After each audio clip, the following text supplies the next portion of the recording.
Operation clean sweep కార్యక్రమంలో భాగంగా నెల్లూరు జిల్లా గూడూరు ఆర్టీసీ బస్టాండ్ ప్రాంగణంలో పరిసరాలను ఎమ్మెల్యే పాశం సునీల్ కుమార్ క్లీన్ చేశారు. స్వయంగా చీపురు చేతపట్టి మున్సిపల్ కార్మికులతో కలిసి చెత్తను ఊడ్చారు. జూన్ 23 వరకు ఈ కార్యక్రమం జరుగుతుందని మున్సిపల్ కార్మికులకు ప్రజలంతా సహకరించాలని ఎమ్మెల్యే తెలిపారు.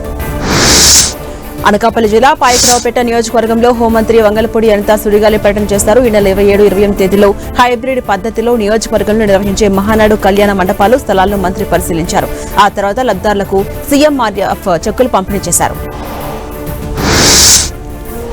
అధికార దుర్వినియోగం, ఇష్టమొచ్చినట్టు హత్యలు చేయించి పబ్బం గడుపుకోవడానికి వైఎస్ కుటుంబానికి తెలిసినట్టుగా మరెవరికీ తెలియదని Pulivendula TDP incharge BTech Ravi ఆరోపించారు.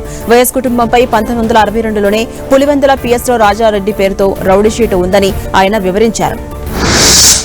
గుంటూరు జిల్లా ప్రతిపాడు నియోజకవర్గం బట్టిచెరుకూరు మండలం చింతపల్లిపాడు గ్రామం ఎన్టీఆర్ విగ్రహాన్ని కేంద్ర మంత్రి పెమ్మసాని చంద్రశేఖర్ స్థానిక ఎమ్మెల్యే బూర్ల రామాంజనేయులతో కలిసి ప్రారంభించారు. ఈ కార్యక్రమంలో మాజీ ఎమ్మెల్యే రావి వెంకటరమణ, పార్టీ కార్యకర్తలంతా పాల్గొన్నారు. తిరుమల శ్రీవారిని దర్శించుకోవడం కోసం కేంద్ర మంత్రి రామ్మోహన్ నాయుడు కాలినడకన తిరుమలకు చేరుకున్నారు. కేంద్ర మంత్రిగా తొలిసారి తిరుమలకు వచ్చినట్టుగా తెలిపిన మంత్రి తన కుమారుడు శివాని పుట్టు వెంట్రుకలు సమర్పించడం కోసం తిరుమలకు వచ్చినట్టుగా వివరించారు. టీటీడీ మాజీ చైర్మన్ వైసీపీ నేత భూమన కరుణాకర్ రెడ్డి ఇంటి ముట్టడికి సాధు పరిషత్ స్వామీజీలు ప్రయత్నించారు.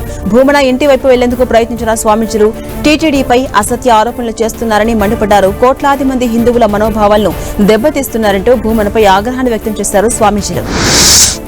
తన ఇంటి ముట్టడికి స్వామీజీల యత్నంపై భూమన కరుణాకర్ రెడ్డి స్పందించారు. తన ఇంటి ముట్టడికి ప్రయత్నించిన వారు స్వామీజీలే కాదు అని భూమన కరుణాకర్ రెడ్డి పేర్కొన్నారు.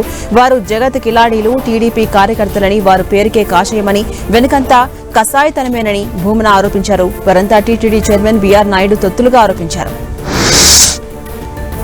విశాఖ బీచ్ రోడ్లోని మృత్యదర్శిని వద్ద తీవ్ర ఉద్రిక్త వాతావరణం చోటు చేసుకుంది. జీవీఎంసీ అధికారులు మత్స్యదర్శినిని కూల్చేందుకు ప్రయత్నించగా నిర్వాహకులు అడ్డుకునేందుకు ప్రయత్నించడం వివాదానికి దారితీసింది.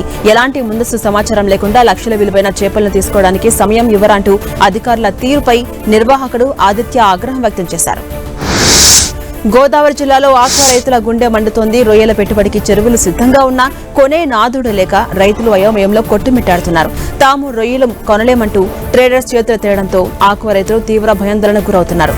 రొయ్యలకు ప్రభుత్వం వెంటనే మద్దతు ధరను ప్రకటించి తమను ఆదుకోవాలని ఆక్వా రైతులంతా డిమాండ్ చేస్తున్నారు.